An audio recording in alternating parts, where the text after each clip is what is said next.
what you need and what you want. Being born and raised in a family that has always valued success in both work and academic achievement, I have always had a strong desire to be successful. Over time, I suddenly became addicted to success. Everyone says that I have talent, so I feel compelled to pursue various endeavors. Because I wanted to please others, I simply followed along, believing it was the best course of action for me, without considering my own genuine needs. There are things you think you want, but maybe there are things you don't need. Because of your greedy nature, you sometimes crave many things to satisfy your ego.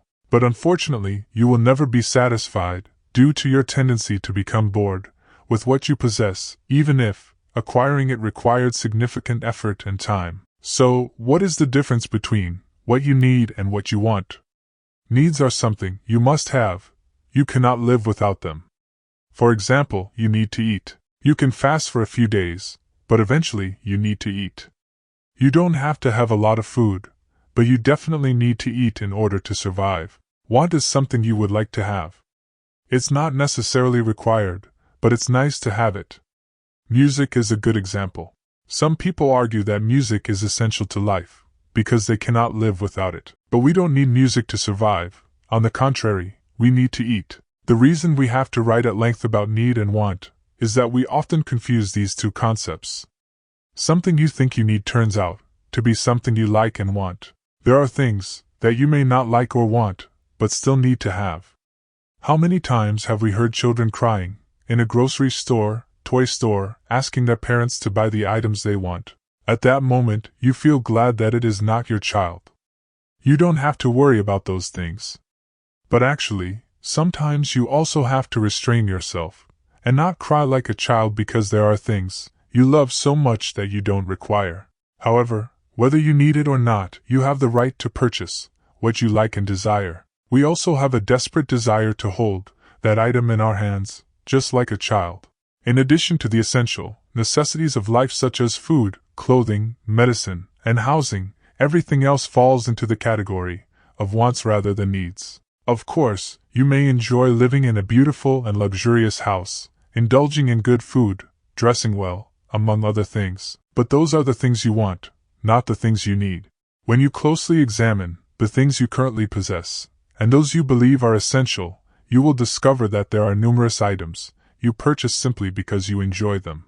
However, upon reflection you may realize that there are many things you can eliminate and still maintain a state of contentedness and tranquility in your life. There are things that you don't necessarily have to have. For example, you need a car to commute to work and for other activities. It should be a relatively reliable car, with few breakdowns, and kept clean. But you don't have to have a fancy, expensive car. So are the clothes. We should also have a few nice outfits to wear, to work, and to enjoy the parties. But you don't have to have 100 sets of clothes to change every day. If you are not a monk who lives far away from worldly society, there is no harm in wanting a little.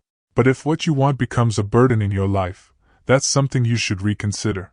Remember that we were almost completely empty-handed when we first arrived in America. We dreamed of having a temporary home and a job to sustain ourselves. But over time, our needs started to change significantly. We cannot live without modern conveniences, such as refrigerators, televisions, cell phones, and computers. Even seemingly trivial things, such as delicious food, stylish clothes, comfortable shoes, and expensive jewelry are items that many of us cannot live without. It is because many things that were not considered necessities before are now suddenly indispensable. Wives, husbands, children, and grandchildren are at odds with one another due to these new needs. Then, to acquire and sustain those necessities, you work tirelessly day and night to afford them. So, it is necessary to take a step back and evaluate your needs and wants in order to determine what is truly essential for you and your family. In the discourse on the 8 realizations of the great beings, it is taught as follows. The second realization is the awareness that more desire brings more suffering. All hardships in daily life arise from greed and desire. Those with little desire and ambition are able to relax their body and mind free from entanglement. The more desires, the more suffering.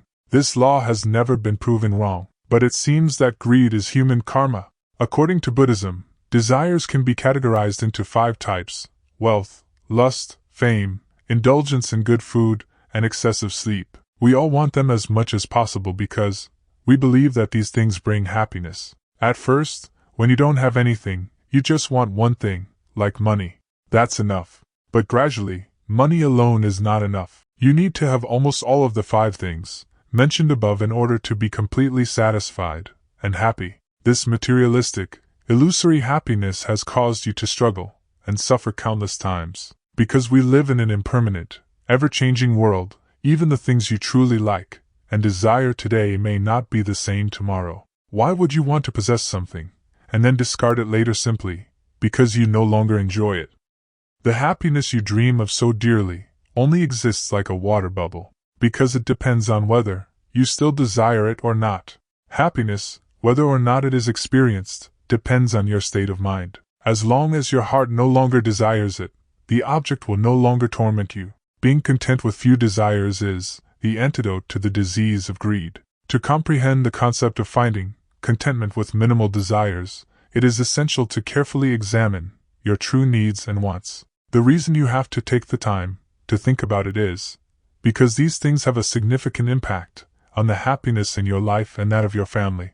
As the Buddha taught, apart from necessities such as food, shelter, clothing, and medicine, everything else is created by greed. Those who live in contentment will find satisfaction in their hearts with what they have and will be less disturbed and suffer less due to desires.